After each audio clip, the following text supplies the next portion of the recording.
welcome back to Victory Garage.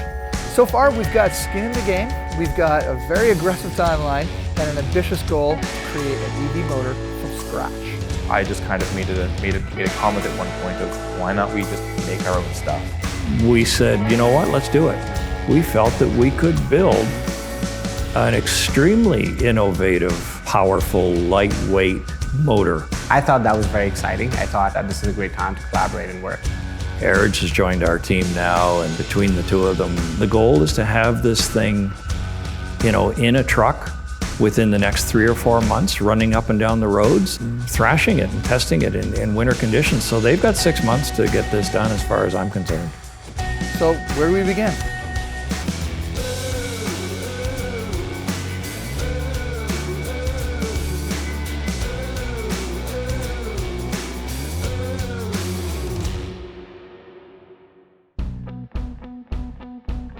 Maybe we should start by talking about what an EV motor really is and what it isn't. Different than an internal combustion engine, where the internal combustion engine is the really big unit inside the vehicle. In an electric car, the really large unit is the battery pack. The motor itself is actually quite a small unit. It's also a much simpler design than an internal combustion engine because it doesn't have nearly as many moving parts. So there's less things that need bearings and lubrication and things like that.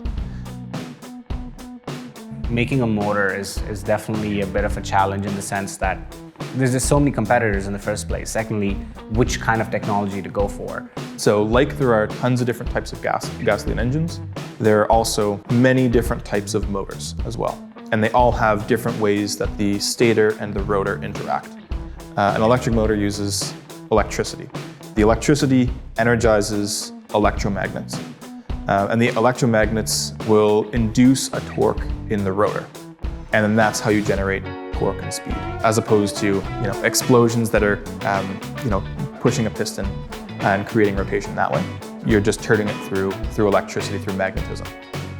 So the guys started the process of researching and talking about what type of EV motor we should start building. And the answer to that takes us right back to the team's tree hugger roots, as Steve would like to say. I think the first time we had a discussion about what's the kind of motor we want to build, Isaac had a concept of what he kind of envisioned as what we should be getting into. Sustainability is really important for us.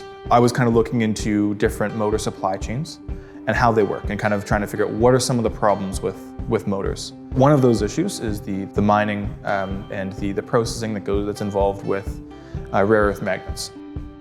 Something that I think now everybody at Victory really believes in is that we didn't want to use magnets at all, which was very challenging because permanent magnets are very effective to build a motor. They're obviously something that really works and it's proven in the industry, but at the same time, every ton of rare earth that is extracted from the Earth's crust, you have 2,000 tons of toxic waste. And there's a 1-to-1 ratio of 1 ton of rare earth leads to directly 1 ton of radioactive residue. We kind of decided one of the goals for this powertrain is that it's going to be not just amongst the most resilient, but also the most sustainable. Everybody wants to talk about, let's get electric vehicles on the road, as many as we can. Yes, an electric vehicle will have less of an environmental impact, but we're really not, fixing the true issue. The end goal is to have a more sustainable Earth.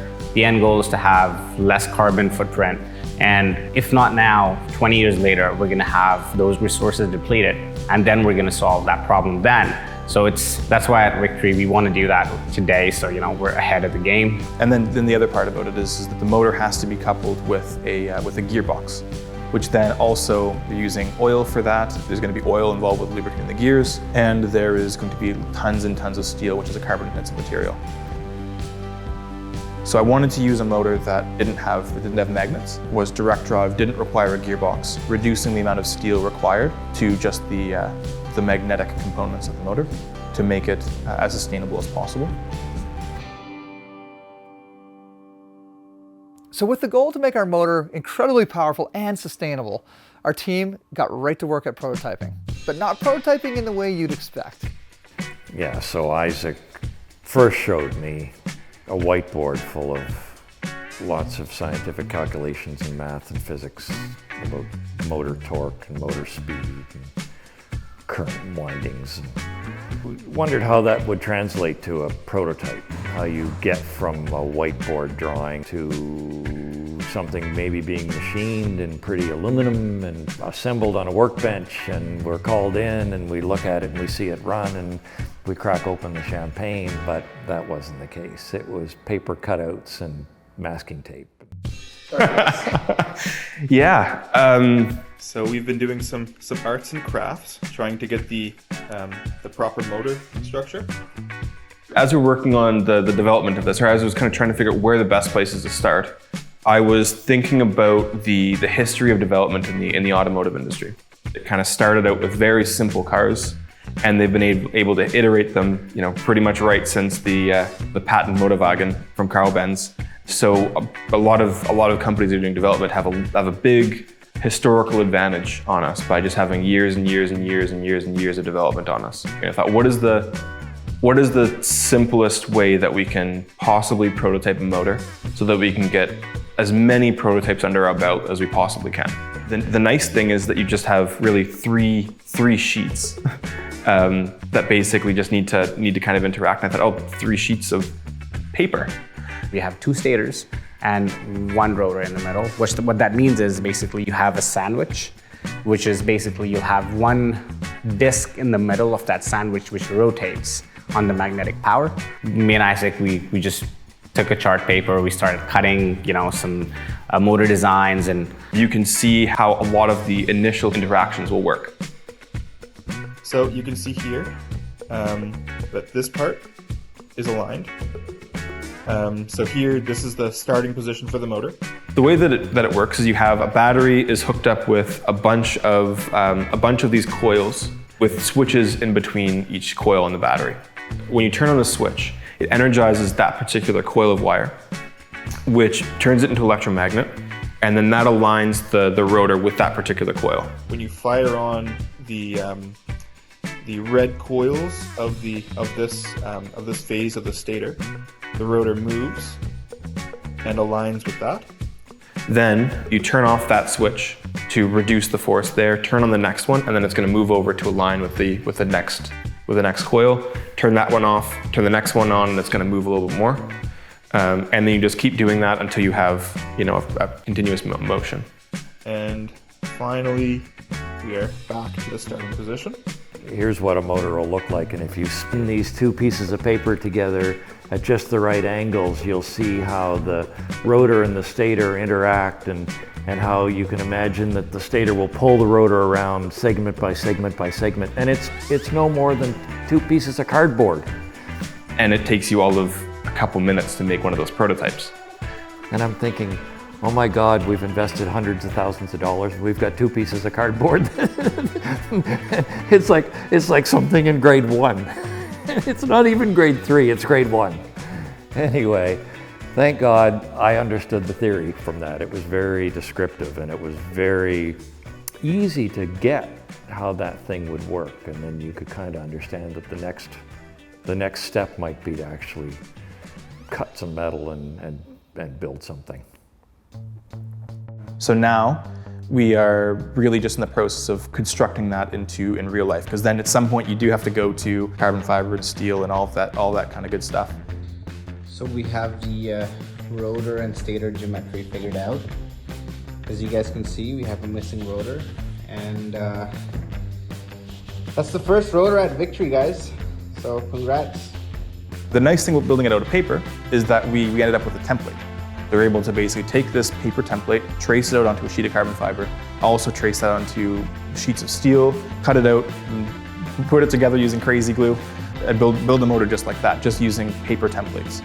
So the paper scissors cutout cardboard Elmer's glue version of motor evolved over the next 5 or 6 days, I think. It was fairly quickly, into kind of a rough cut steel Dremel tooled mess.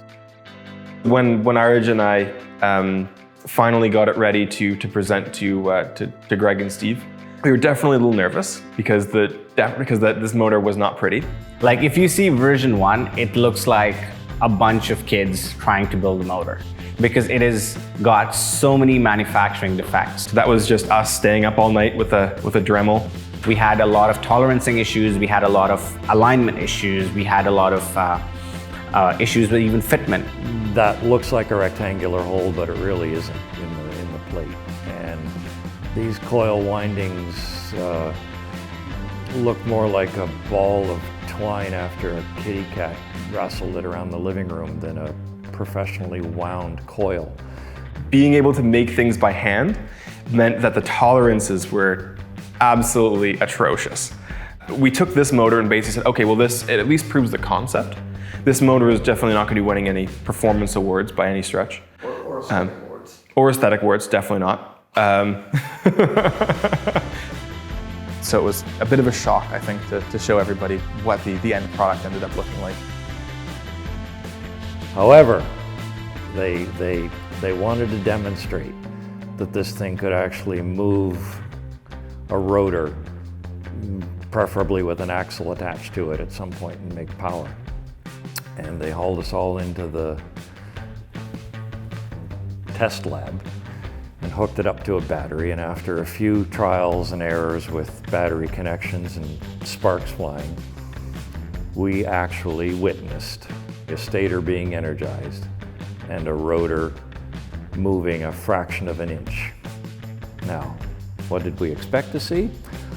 I think we expected to see a rotor turning nicely within its housing and looking and humming along like any other electric motor, but the reality was that takes a lot of software and a lot of circuitry to manage the phasing of the different segments of stator.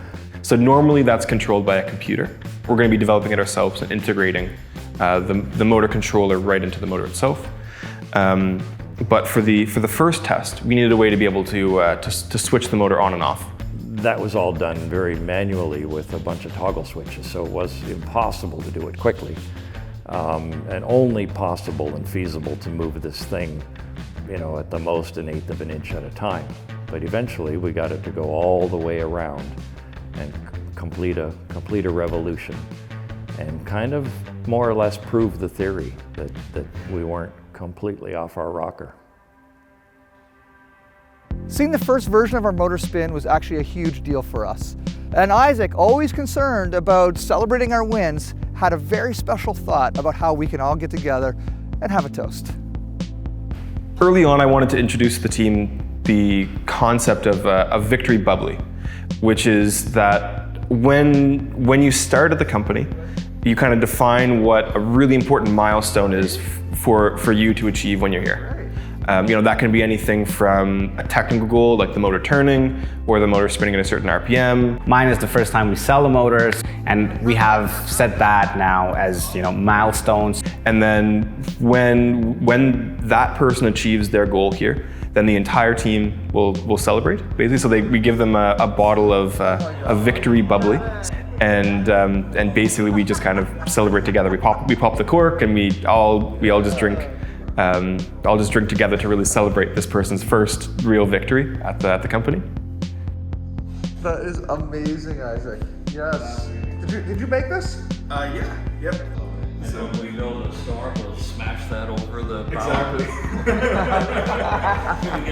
Can we get a rope and swing it?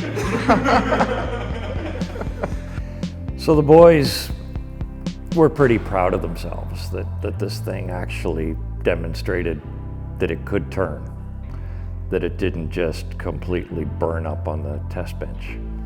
And they felt deserving of cracking this bottle of champagne. And I was a little bit leery, thinking this is premature.